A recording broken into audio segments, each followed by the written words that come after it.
Olá a todos e a todas. Hoje eu vou fazer uma pequena apresentaçãozinha, né, para a gente discutir um pouco depois sobre ensino de física para alunos surdos e cegos, né? Então, primeiramente, a gente pode conversar um pouco sobre duas questões importantes, né, sobre atendimento de pessoas com necessidades especiais na escola, que é tanto o profissional da AE, né, que trabalha basicamente na sala multidisciplinar, normalmente, que tem nas escolas. Pensando nesse profissional, ele trabalha com auxílio da adaptação desse estudante ao meio escolar e alguns instrumentos, né, e formas com que ele pode se comunicar melhor, digamos assim, com o professor e com o próprio conteúdo, né? Então ele faz esse papel de mediador.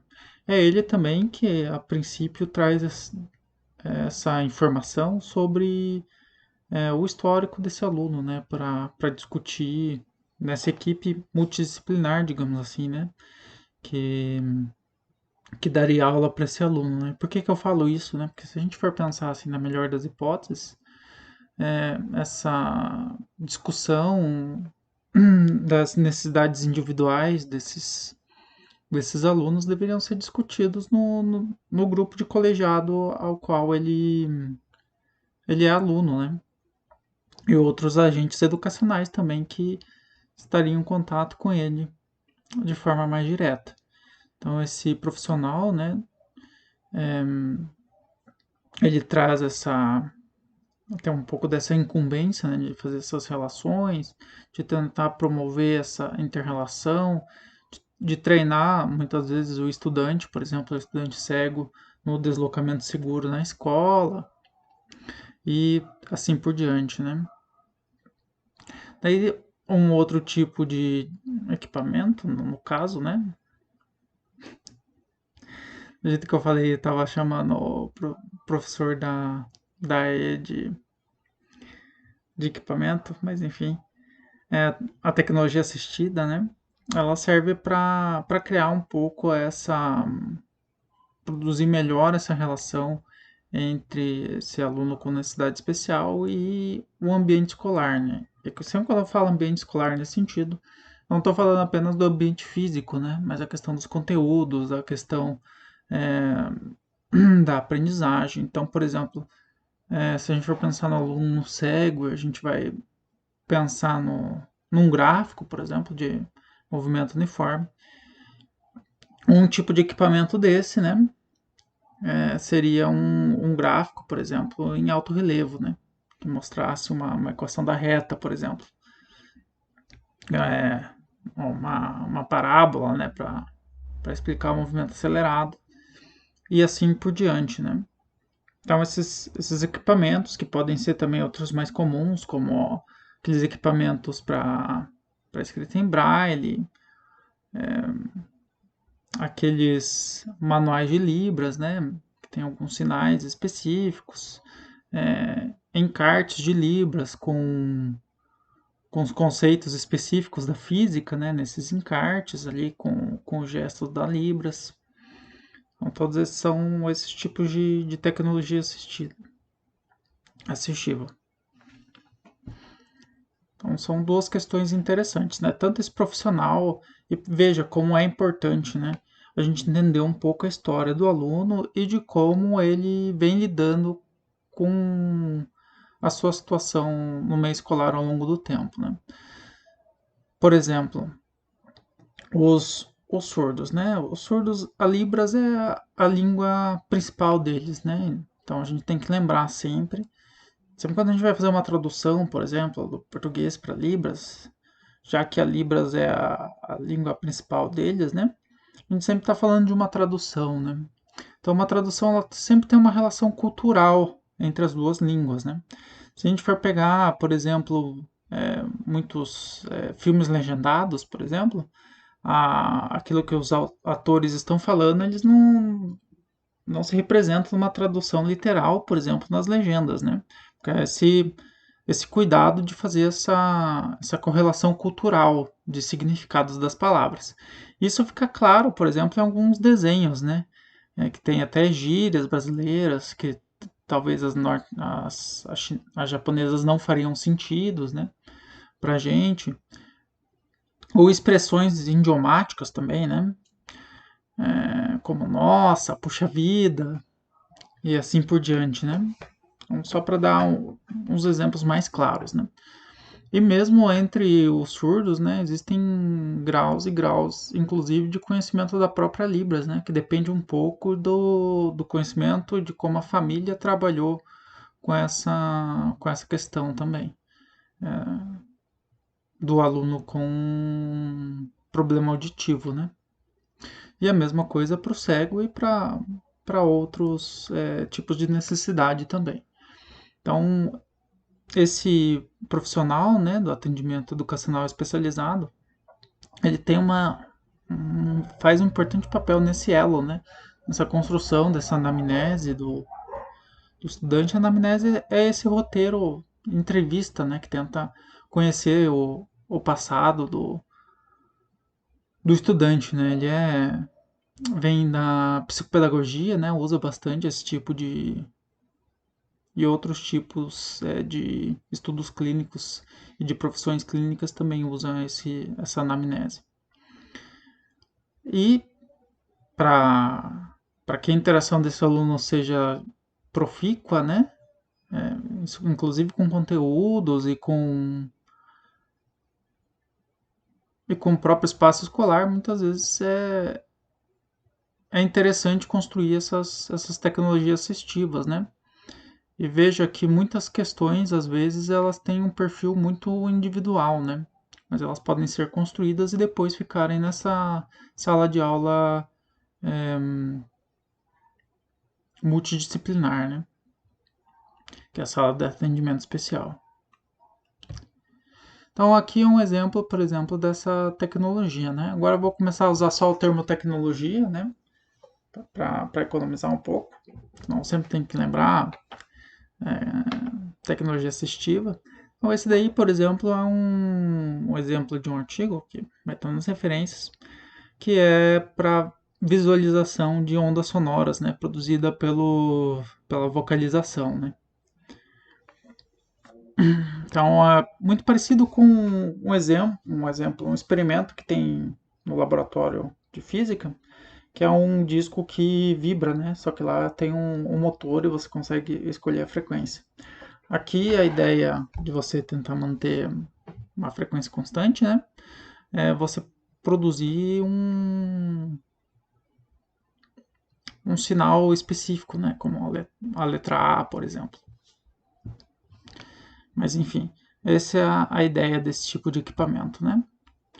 É um pouco sobre a legislação, né? Se a gente for pensar na legislação, na própria história mesmo dos surdos e dos cegos no Brasil, isso vem desde a época de Dom Pedro, né? Com escola para cegos, que tinha um outro nome e mudou, agora não vou lembrar direito essa questão, né? É, mas esse é um desafio que se impunha há muito tempo, né? Inclusive, é interessante pensar no papel dos evangelizadores, né? Principalmente no uso do braille, né? Para evangelizar os, os sujeitos, né? No uso dessas linguagens também.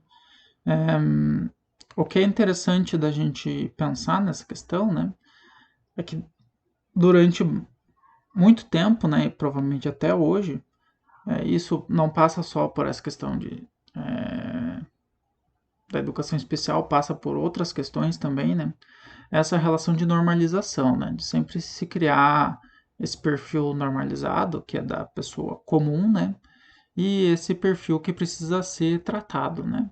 Então, se for ver a história, principalmente dos surdos, né, há um leque de questões ali que tentavam fazer com que eles oralizassem. É realmente uma história complexa de se tratar e não vai ser isso que eu vou apresentar para vocês aqui, né? Quem tiver interesse, pode investigar mais sobre esse assunto, né? Mas vai perceber essas relações de poder e essa medicalização, digamos assim. A, a literatura usa outro nome, né? Mas essa medicalização desse problema, né? Principalmente do surdo, né? Mas uma questão que a gente pode ver, e isso para qualquer legislação brasileira, né? É que normalmente essas leis elas só existem para tentar produzir uma igualdade formal, né? Quando eu falo de igualdade formal, é aquela que a legislação diz que tem, né? Então, se a gente for pensar assim, todos têm direito à educação de qualidade. Aí, a igualdade formal é essa que a gente tem aí, né? Agora, se ela realmente é igualitária, aí é outra coisa. Então, isso se a gente for ver, teve uma escola que eu estava trabalhando antes de entrar para o instituto, por exemplo, que tinha um aluno cego lá. E não tinha profissional de atendimento educacional especializado. E isso era em 2014. Né? Mesmo no instituto ali a gente tem alguns problemas, né? O profissional mesmo de AE começou a, foi instituído há uns dois, a questão da pandemia sempre quebra essa questão de data, né? Mas vamos chutar em uns 2, 3 anos, né? A gente já tem mais de 10 anos de história. Então, voltando nessa questão do intérprete de Libras, né? Então a gente tem essa barreira cultural primeiro da interpretação, né? Uma outra questão também que a gente deve retomar é essa barreira do conhecimento específico das áreas, né? Que também não, a princípio não seria obrigado a tê-la, né? Da mesma forma como nós. Então a gente sempre parte daquela relação de entendimento do intérprete, de sua tradução, e aqui lembrando que o conceito de tradução que a gente está usando é uma tradução entre culturas, né? Entre a linguagem, entre o português e a Libras, né? Que são culturas linguísticas diferentes, né? Tem formas diferentes de organizar ideias, de expressar ideias. Então, existe essa problemática, né? E daí existe uma série de cuidados que devem ser tomadas, né? Por exemplo, a velocidade da fala, né? Possibilitar com que o intérprete faça a interpretação daquilo que você está explicando, né? Para o estudante. Então, talvez alguma estratégia aqui seja fragmentar um pouco melhor o tempo da explicação, né? Da explicação e da realização de atividades. Ou alguma outra estratégia de fragmentação do tempo. Uma outra questão importante também que a gente pode ter, né? Nesse sentido, é essa questão da visualização, né? Então, tomar cuidado para não falar muito baixo, para que o intérprete consiga entender o que você está falando, né? Como professor. Mas isso vale para os outros alunos também, né? E também lembrar que muitas vezes pode acontecer desse intérprete não estar presente na sala, né? Mas esse daí é aquele tipo de desafio ético que às vezes a gente tá sujeito, né, na profissão. Daí a pergunta para vocês é o que vocês fariam, né?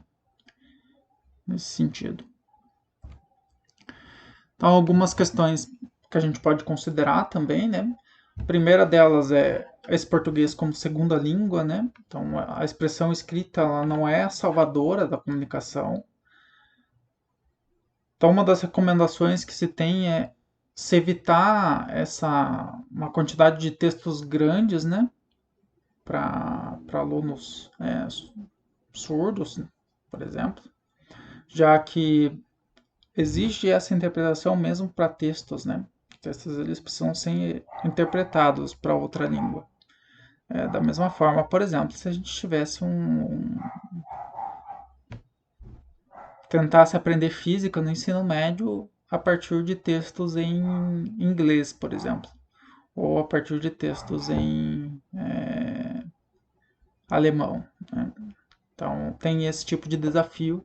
Então, sempre quando for tentar produzir um material ou quadro, tentar produzir ele de forma mais enxuta, né, com relação aos textos mesmos. E veja, muitas vezes a gente se repete, né?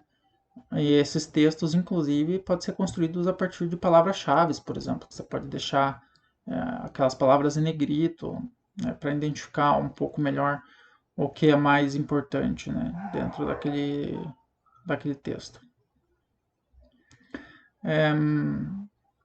A questão do domínio do vocabulário de Libras também, tanto do intérprete como muitas vezes do estudante também, surdo. Ele pode ser complicado, né? Justamente por aquelas questões familiares que podem acontecer e ocorrem bastante, né? A gente tem alguns relatos disso. Então é outro tipo de desafio que também acontece, né? Muitas vezes alguns conceitos ou ideias que a gente apresenta pode ser que não tenham sinais em Libras, e aí depois de alguma pesquisa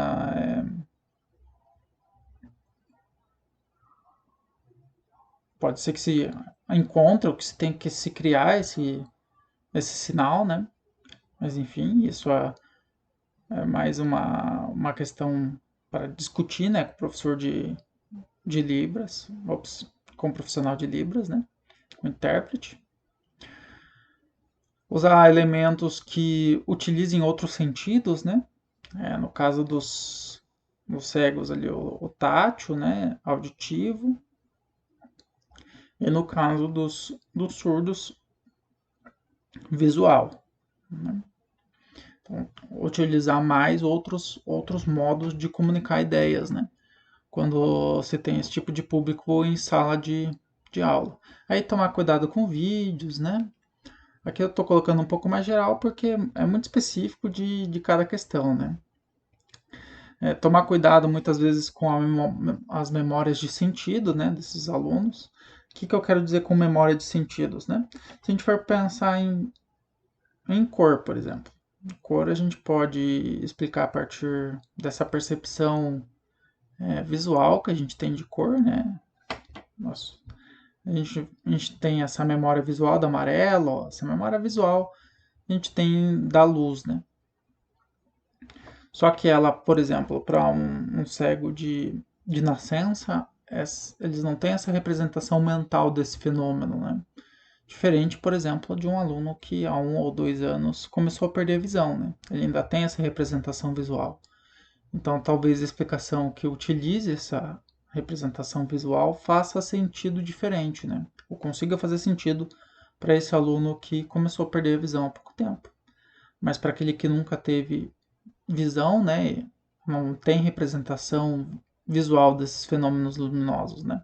Talvez eles possam ter alguma representação social de alguns fenômenos, né? Que é do convívio com outras pessoas. Talvez o arco-íris, né? Que as pessoas descrevam ele como lindo, tem várias cores e talvez o formato ele tenha alguma representação mental desse fenômeno a partir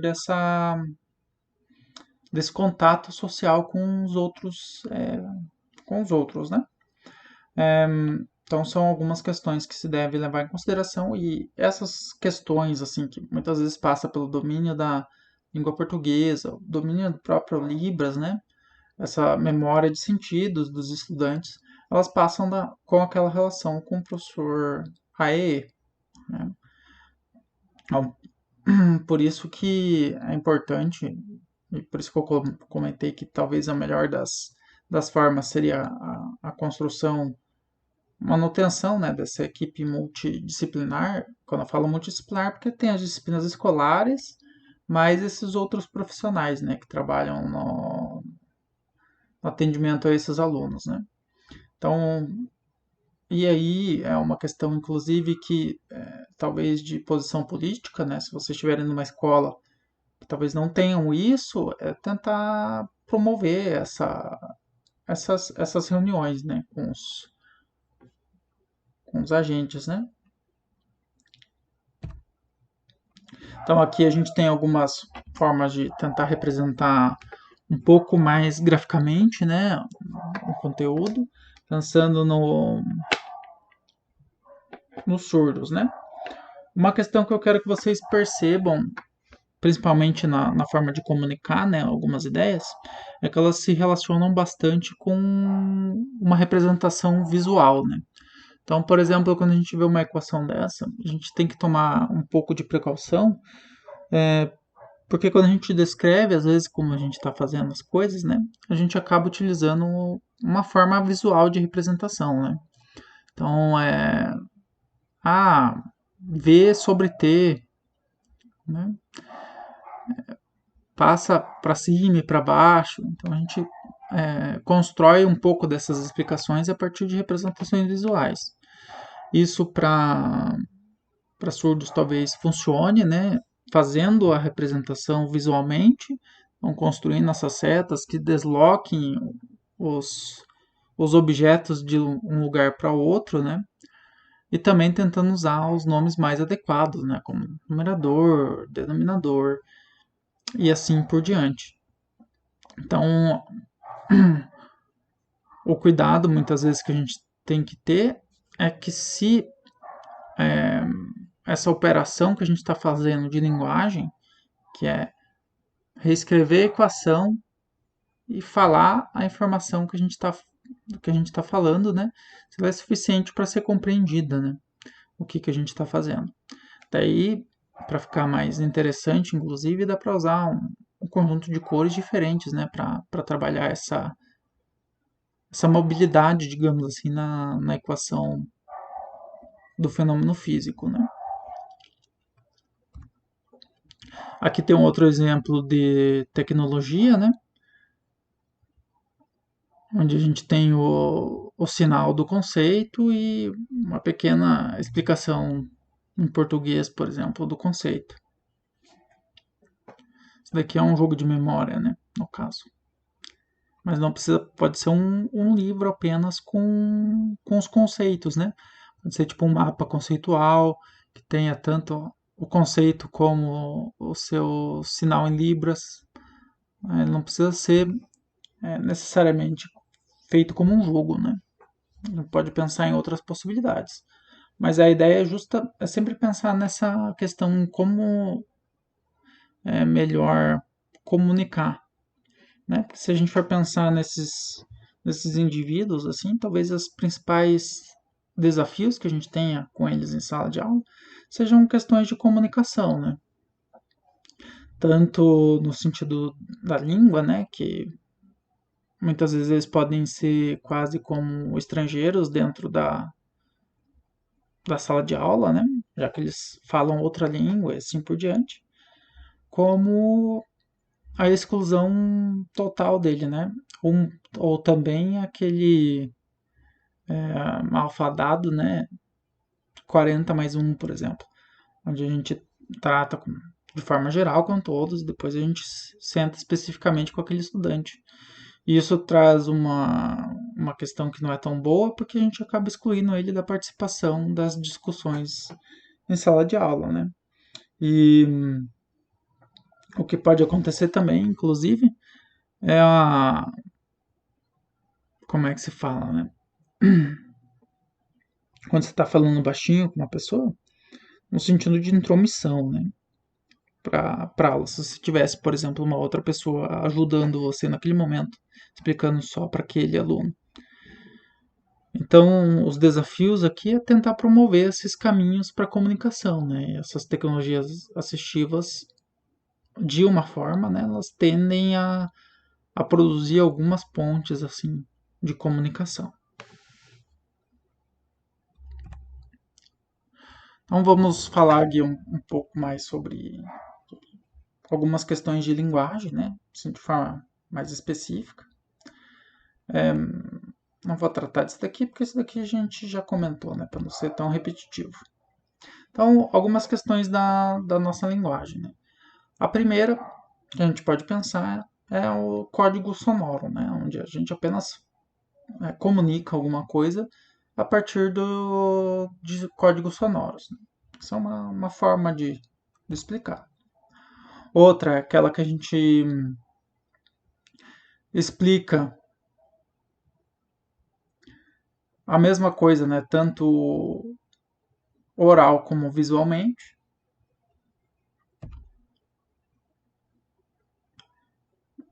Mesma coisa aqui, né? A gente consegue construir uma maquete tátil, por exemplo, e a gente repete a explicação oralmente, né?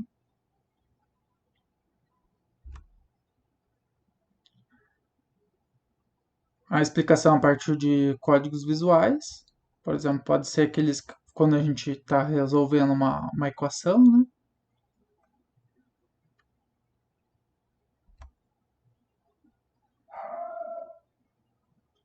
Aqui, quando a gente também pode estar explicando uma equação, uma fórmula, onde a gente cria apontamentos, né? Aqui, daqui, para lá, e não, por exemplo, aqui a gente poderia criar só o código visual, né? Poderia ser visual independente também, né? Mas, por exemplo, a gente poderia apenas criar o código visual para a explicação do cálculo. Aqui é quando os dois, né?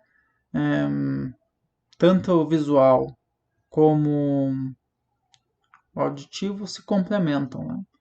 Então, é quando você mostra o gráfico, por exemplo, e apenas explica uma parte desse gráfico, né? O resultado desse gráfico, é, algumas questões, é, alguns pontos específicos do que ele significa, né?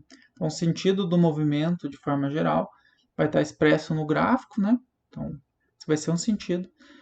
E você pode falar sobre a posição desse objeto, por exemplo, no instante 3 segundos, né? Então, você vai apontar para o gráfico, você vai utilizar o gráfico para ajudar você a comunicar a ideia. Então, essa informação ela é tanto auditiva como visual. As duas se complementam.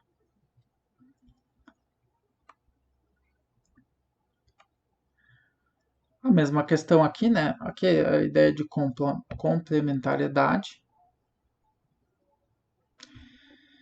Então, aqui, por exemplo, é para explicar a dispersão da luz, né? Então, como isso poderia ser explicado de forma tátil, né? A partir de barbantes de diferentes diâmetros ali, né? Na segunda parte ali. Nossa, consideraria explicar essa ideia. Mas esses barbantes de diferentes diâmetros, no caso, eles não teriam um sentido por si só, né? Então você complementaria essa informação a partir de códigos auditivos, explicando para o aluno, no caso. Alguma questão dos significados, né? Se os significados eles precisam ter uma representação visual ou não, se eles se ligam a uma representação visual ou não, né? Dependendo da nossa explicação. E aí a ideia de como a gente explica os conceitos, né? A partir de qual exemplo que a gente tenta dar, a partir de qual caminho que a gente segue para explicar aquele conceito. Então, a mesma questão, vamos voltar lá para a luz, né? Se a gente fosse explicar, por exemplo, comprimento de onda, frequência, para trabalhar com essa questão de cor, né? A gente poderia trabalhar com aquela régua do espectro eletromagnético que todo mundo está cansado de ver, né? Aquela que tem as faixas de cores, né? Vai lá até o raio gama, daí aparece também os raios X, né? Dessa régua que eu estou falando. A gente poderia trabalhar com essa ideia de forma, por exemplo, tátil, né? Como assim? A gente poderia ter um esqueminha ali com várias comprimentos de ondas diferentes, né? Para cada ideia de cor e trabalhar essa ideia de cor a partir da ideia de comprimento de onda, né? Sem utilizar o código visual, por exemplo, que a gente tem da percepção de cor, né? Essa percepção subjetiva de cor. Eu poderia utilizar apenas essa representação que ela não se relaciona necessariamente a um código visual, né? Uma representação visual. Então aqui algumas questões, né? É, desses significados, como que eles podem ser vinculados ou não, né? Aí, de novo, né? Sempre essa ideia que eles podem ser, o aluno ele pode se apropriar também desses significados sem necessariamente se relacionar com essa questão visual ou não visual, né, do fenômeno. Aqui a gente tem as referências, né? Essa referência aqui, experimentos de física para surdos, é aquela que tem o atabaque lá. É interessante aqui, tem um pouco da história dos surdos. Aqui também, né? Esse livro Kindle aqui, se eu não me engano, ele é grátis, né? Esse livro aqui. E se ele for, deem uma lida que ele é muito interessante para se pensar essa relação entre linguagem e, e explicação, né? E esse fenômeno de como se fazer entender muitas vezes, né? Isso é interessante também se a gente for pensar em outras formas de aprendizagem, inclusive para os outros alunos, né? Essas outras gamas de representação dos conceitos físicos, né? Levar eles a partir de vários modais, né? Tentar modal tátil, modal auditivo e assim por diante. Se a gente for pensar nisso que a gente está trabalhando, né? De ensino por investigação e aprendizagem significativa, essa é uma questão importante que se deve levar em consideração, né? Principalmente nesse debate de ideias, né? Porque talvez os profissionais de Libras e do atendimento educacional especializado sejam de grande ajuda para se trabalhar com esses conceitos, né? Então, pessoal, tenham um bom resto de dia aí. Até mais.